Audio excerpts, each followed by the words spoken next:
ছাত্র জনতার অভ্যুত্থানে ৫ আগস্ট পতন হয় আওয়ামী লীগ সরকারের। এর পরদিন কাশিমপুরের হাই সিকিউরিটি কেন্দ্রীয় কারাগার থেকে শুরু করে সাতক্ষীরা, শেরপুর, কুষ্টিয়া ও নরসিংদী কারাগার থেকে পালায় বন্দীরা। তখন পালানো ২২০০ বন্দীর মধ্যে ৯ জঙ্গি সহ এখনো ধরাছোঁয়ার বাইরে ৭০০-র বেশি। এর মধ্যে ৬৯ জন মৃত্যুদণ্ডের আসামি। এখনো ৭০০-র অধিক বন্দী এখনো পলাতক আছেন। তার মধ্যে আমরা যেটা বলছিলাম যে জঙ্গি অথবা মৃত্যুদণ্ডপ্রাপ্ত এরকম ৬৯ জন বন্দী এখনো এর মধ্যে ৭০০-র অধিকের মধ্যে যারা এখনো পলাতক আছেন। তার মধ্যে আপনাদের প্রেসাইজলি বলি জঙ্গি আছেন ৯ জন, বাকি রয়েছে বিভিন্ন মৃত্যুদণ্ড এবং যাবজ্জীবন প্রাপ্ত আসামি।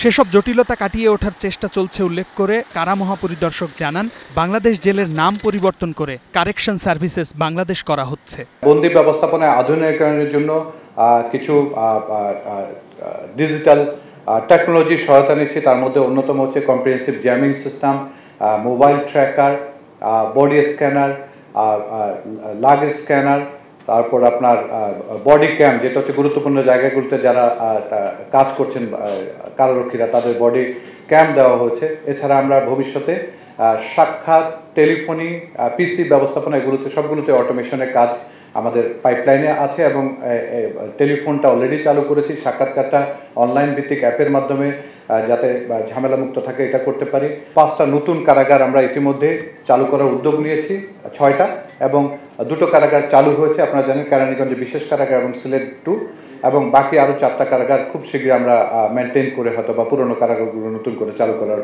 সরকার অনুমোদন দিয়েছেন, আমরা চালু করব। পরে কারারক্ষী সংকট কাটিয়ে উঠতে 866 জনকে নিয়োগ দেওয়া হয়েছে বলেও জানান তিনি। কনভেনশন হলে 177 জনের হাতে তুলে দেওয়া হয় নিয়োগপত্র। শামীম বিশ্বাস, স্টার নিউজ।